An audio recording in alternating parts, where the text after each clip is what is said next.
সুপ্রিয় দর্শক মণ্ডলী, আসসালামু আলাইকুম। আমি doctor Rakib Hasan Mohammad, clinical neurologist. আজকে একটা খুব জরুরি বিষয় নিয়ে আপনার সাথে কথা বলবো। সেটি হচ্ছে যে যখন একটি রোগীর হঠাৎ করে খিঁচুনি বা মৃগীরোগ শুরু হয়ে যায়, তখন আশেপাশে থাকা লোকজন কি করবেন এই বিষয়টি নিয়ে। খিঁচুনি রোগ বা মৃগীরোগ দেখতে খুব ভয়াবহ লাগে এবং মানুষ আতঙ্কিত হয়ে যায়, ভাবে যে বোধহয় পাশের খিঁচুনি হওয়ার রোগীটি হয়তো এখন মরেই যাবে, এরকম একটা অনুভূতি হয় মানুষের মধ্যে।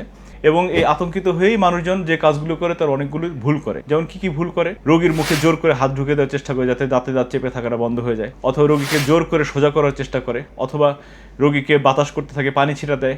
কেউ কেউ আছে তার নাকের কাছে অন্য কোনো কিছু ধরে বসে বা মুখে কিছু ঢোকানোর চেষ্টা করে। এসব করার মাধ্যমে রোগীর ভালোর চেয়ে বরং প্রকারান্তরে খারাপের দিকটাই বেশি হওয়ার সম্ভাবনা থাকে। তাহলে করতে হবে কি? প্রথমত যেটা করণীয় সেটা হচ্ছে যে রোগী যদি খিঁচুনি বা মৃগীরোগ হয়ে কোনো অনিরাপদ স্থানে পড়ে থাকে, তাকে নিরাপদ স্থানে সরিয়ে নিতে হবে।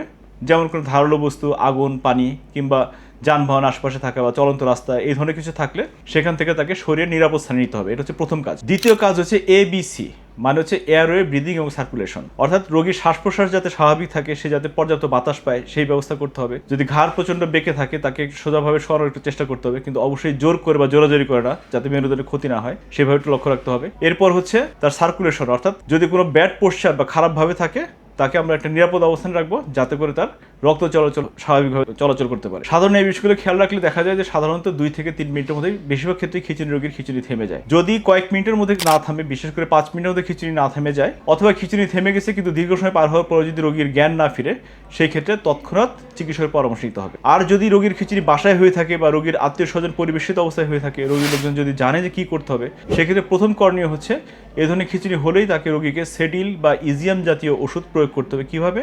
যেহেতু সে রোগীর মুখে কিছু খেতে পারবে না, তাকে মুখে কোনো কিছু প্রবেশ করার চেষ্টা করা যাবে না।